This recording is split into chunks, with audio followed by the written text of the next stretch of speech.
Hi, welcome to the Tournament Center. I'm Zach Hill, and I'm here with Brian Kibler, the Dragon Master, and we are going to take a look at his red-green aggressive deck we're just calling Gruul Aggro. Now, if we can take a look at some of the cards up there, we're going to start, I guess, with some of the big beasties. Now, yeah, we've called this an aggressive deck, but we've got a lot of 4 and 5 drops here. 4 copies of Gore Clan Rampager, 4 copies of Hellrider, 4 copies of the Dragon, Thundermaw Hellkite. Don't leave home without it. Thundermaw Hellkite, just such a terrific card. I would say, aggressive red decks use this 5/5 Dragon with haste as a finisher. That is an awful lot of Grand Prix top 8 deck lists. Goodness me. All right, so there is Thundermaw Hellkite. He's got to remember the trigger this time, and also Thundermaw Hellkite deals 1 damage to a Liver of Valdarin and taps it for that turn. So he's going to get in for the 5 damage. Thundermaw Hellkite, being as awesome as it is, just flies right over the other very awesome card and destroys Damirade.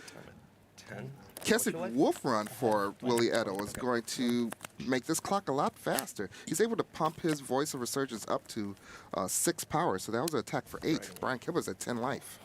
Wow. We have entered Haymaker mode, ladies and gentlemen, as a second Thundermaw Hellkite comes down, and Your geometries were not good.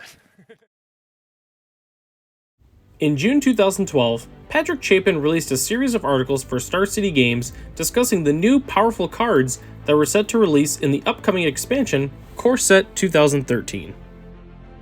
Although core sets tend to be more simplified to help new players learn the game, core sets of the past frequently introduced many powerful cards into their given standard format. Core Set 2013, being one of the most powerful core sets of all time, had a ton of powerful new cards that had a large impact on many formats, including cards like Omniscience, Krenko Mob Boss, Thragtusk, and many others. Among all of the cards Patrick Chapin discussed, one card in particular was given its own article to fully discuss the true power and potential this card had. This card, of course, was the true rival to Baneslayer Angel, Thundermaw Hellkite.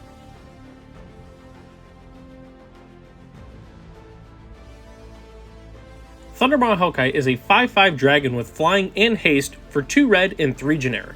When Thundermaw Hellkite enters the battlefield, it deals 1 damage to each creature with flying your opponent's control and taps those creatures. Thundermaw Hellkite was initially designed as a way for red decks to efficiently clear all Lingering Souls tokens while also being a great finisher. It easily outsized all flyers in the format, with cards like Restoration Angel and Olivia Valdarin having a hard time answering the aggressive dragon. At the World Championship in 2013, Zach Hill, the lead developer of Core Set 2013, went into further detail about Thundermaw Hellkite's design. The card came about because there are all these dragons that breathe fire. We wanted a dragon that represented a thunderstorm. So the idea is the ability, there's a crack of lightning, which is the 1 damage to everything in the sky, and then the thunderclap that comes later and is what taps all the creatures. So, kind of disorients them or whatever. Very clever. Also designed to hate on Lingering Souls a little bit and just be a gargantuan flyer. At the time of its printing, Thundermaw Hellkite was by far the most powerful dragon ever. Most dragons at the time were 6 or more mana that really weren't worth casting in competitive Magic. Thundermaw Hellkite solved all of the problems dragons had at the time. It was much easier to cast, big for its casting cost, had haste, and cleared all blockers for at least 1 turn to guarantee at least 1 hit. Like Patrick Chapin stated in his article, there was an old saying in Magic about new cards. Every new card would be better if it was +1/+1, cost 1 less, and haste. This is Thundermaw Hellkite summed up perfectly. Shivan Dragon, Thundermaw costs less and has haste.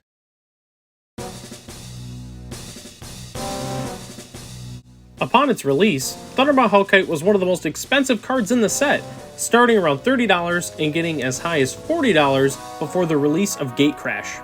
Both casual and competitive players alike wanted Thundermaw Hellkite, as it was one of the best finishers in Standard, while also being one of the best dragons to play in a Dragon Tribal deck. Thundermaw Hellkite nearly fit into every red deck in Standard. Jund Midrange, Jeskai Control, Gruul Aggro, Boros Aggro, Mono Red Aggro, and Naya Aggro were just some of the decks that loved playing Thundermaw Hellkite. Although occasionally having to compete for the 5-drop slot in Jund with fellow M13 Titan Thragtusk, Thundermaw Hellkite and Thragtusk typically saw play in different decks, with Thragtusk generally seen in more mid-range and blink decks, while Thundermaw Hellkite was featured in predominantly aggro and control decks. In its early days in Standard, Thundermaw Hellkite was tearing up the Grand Prix circuit. However, it took a while for Thundermaw Hellkite to find its way onto the Pro Tour. Its Pro Tour debut was a Modern Pro Tour, which was dominated by decks like Jund, Affinity, Infect, and the notorious Eggs deck. Thundermaw Hellkite had a great showing at Pro Tour Gatecrash, where it appeared in 2 of the top 8 lists piloted by Eric Froelich and Joel Larson. Eric managed a top 4 finish with his Naya aggro deck, where he played 3 copies of Thundermaw Hellkite in the main board. Joel Larson managed to make it all the way to the finals with his Jeskai Flash deck, where he lost to the eventual winner, Tom Martell, and his Mardu Aristocrats deck. Larson's deck featured 2 Thundermaw Hellkites in the sideboard, where he typically brought them in against mid-range and control decks. Even though Pro Tour Gatecrash was unfortunately the only standard Pro Tour Thundermaw Hellkite was able to compete in, the event showed that Thundermaw Hellkite was still one of the best finishers in Standard. Thundermaw Hellkite's last major Standard event was the 2013 World Championship, and it did not disappoint.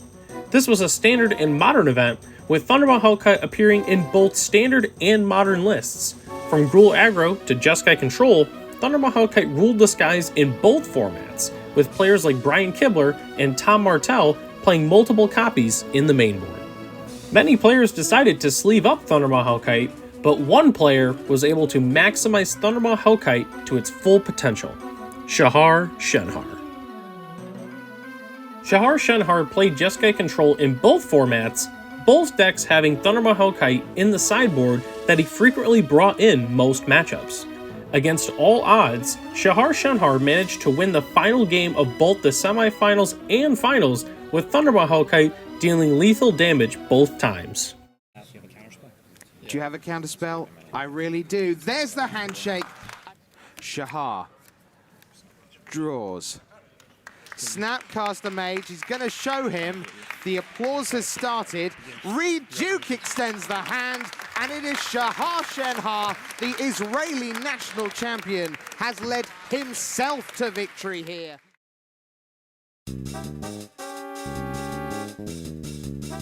Although Thundermaw Hellkite had rotated from Standard, it still had potential in Modern, where it managed to find its way into a few more great finishes, including a few Grand Prix top 8s and 15th place at Pro Tour Born of the Gods, where it was a solid finisher in a Naya Zoo deck.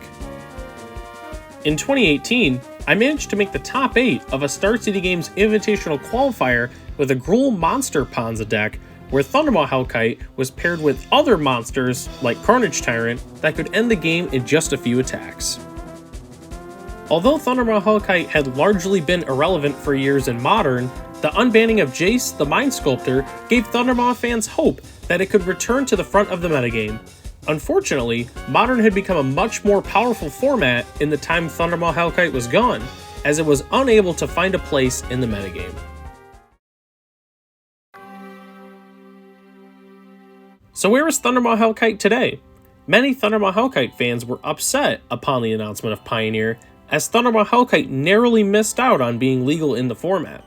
Thundermaw Hellkite hadn't seen a lot of Modern play in years and would have given itself another chance to succeed. Although we haven't seen Thundermaw Hellkite return to Standard, it has inspired many different dragon designs, as many sets have printed a 5-mana dragon with haste that is Standard playable, like Stormbreath Dragon, Glorybringer, Skargan Hellkite, and Goldspan Dragon. Since its release in 2012, Thundermaw Hellkite has only received 2 reprints, that being an Iconic Masters in 2017 and the recently released starter commander deck Draconic Destruction as part of Atarka's Dragon Thunder. To only make things worse, its mortal enemy, Baneslayer Angel, received a reprint in Standard in Core Set 2021, making it Pioneer legal, while Thundermaw Hellkite is still only legal in Modern.